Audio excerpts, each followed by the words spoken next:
Hey my friend, this is Joe Bakhmoutski, author of Simplify Cancer, founder of Power to Be Happy.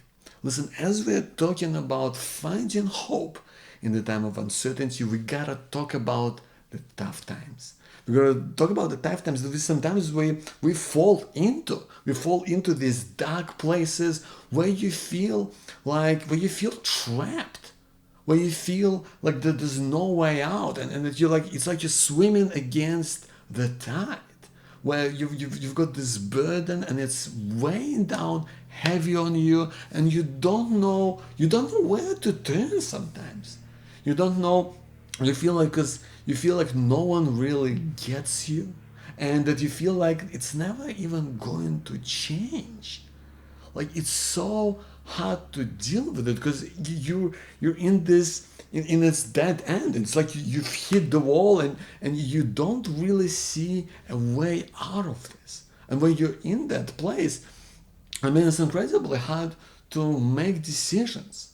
It's really hard to make decisions that you need to make in your life, because you can't really look at things in a rational way. So that's why I think it's crucial to remember to put aside any of the big decisions that you need to make, or any of the life-changing decisions that you want to make right now. Either put those things aside, or maybe if you are thinking of making those decisions and you've decided what is the right way to go, is just kind of run it past, at least three people that you know, like, and trust, and see, like, am I on the right track here?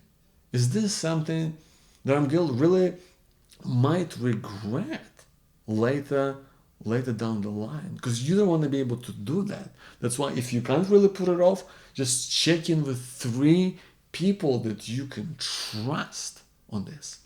Because what also happens, what makes it incredibly difficult to kind of to go on in your life, and really look at things with hope and with positivity, is that we kind of lose sense of connection. We lose sense of connection of, where you are in life, where you've been, but also where you're going. you know like right now, we're on lockdown right now, and I spend a lot of time in our backyard, at the back of our home. And as I'm walking there with my 1-year-old son, it's just such a joy when he's holding on to the tips of my fingers, and he's babbling excitedly, and he's trying to walk, and it's this green grass, and he's tries to lead me down excitedly towards this that orange ball that's lying around there. He's trying to lead me to it, to kick it. And I feel that there is the sun that just warms my body, and I feel like the time stands still, and I can really appreciate, like, the beauty of life, and just where I am right now. But you know what? That is only possible because I've been on the other side of it. Because only now that I can really, understand myself. A few years ago, when I was outside urologist's office, and the rain beating on my face, and me just feeling completely helpless, and just drained of hope, because I just found out that the cancer has spread from my testicle to my lymph nodes. And knowing that I don't know how things are going to turn out with the chemotherapy that I was about to start, and how I was just freaking out that this might be it. This might be the end of the line. I now understand that person. And now I can put all of that together into and look at it as a one big view of life. And now I can even start to look at the future. Look at the future as something that I feel is real, as something that is positive, and something that I can look forward to. But for that, you gotta get through the dark time that you're in right now, because you can't see the rest of the things that might be coming your way, because you're just in that place. And that's why it's so crucial to survive. And to survive and to just stay through it. Stay through it, my friends. Stay the course. I know how tough that can be. But please keep doing what you're doing. Keep going to work. Keep going to study if that's what you're doing. Keep looking, after your child.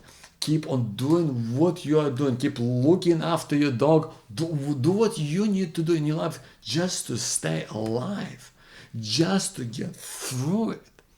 Because, like the hope, like the light can only be found in the darkness. Isn't it true? That the light can only be truly seen in the darkness. And that will happen. The light is going to come up for you. The light is going to appear. But for that, we got to get help sometimes. And I know that can be hard. It can be hard to get help, whether that is help from someone you know, like your partner, maybe your friend, maybe someone from your family, maybe someone you work with. Because sometimes you don't want to be judged, or you just feel hard opening up because you don't want to put a burden on someone else.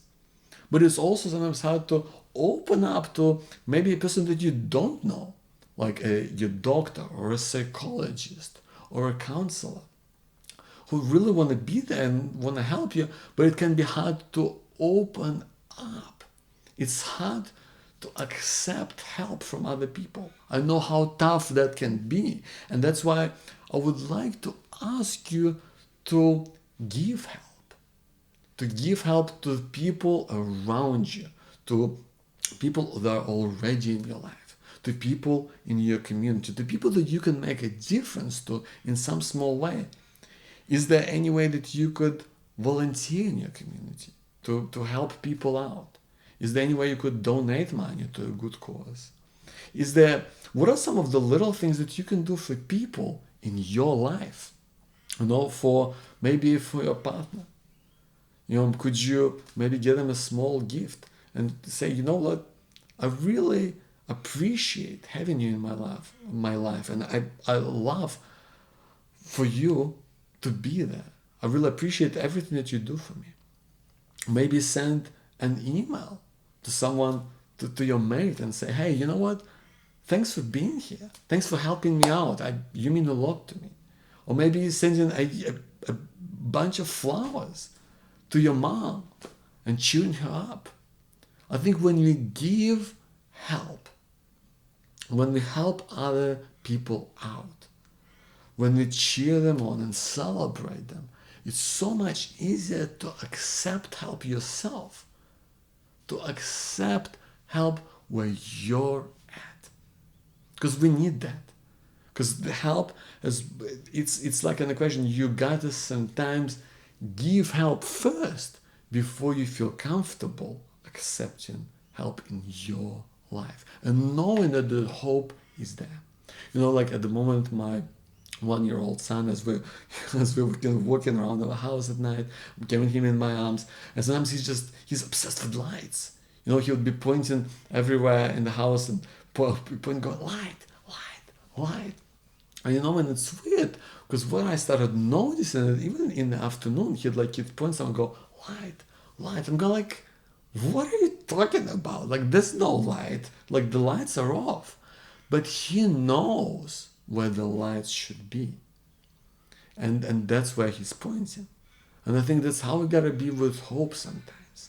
You gotta know that the light is there, even when you can't see it. Because the light can only make sense in the darkness. That's the only way we can see it. And that light is gonna shine through for you, my friend. If you stay the course, please stay the course. I know how tough that is. But please stay the course. Do what you need to do. Give help. Give as much help as you can give, so that you can feel free to accept help for yourself, to talk about things that are hard for you right now, to accept help in whatever way that you can do it, to get people to help you get through your dark times and come out the other side. I want to thank you so much for doing this, for staying here, for for searching on your way towards hope in these uncertain times. My name is Joe Bakhmoutski. Thank you so much for being here. I will see you soon.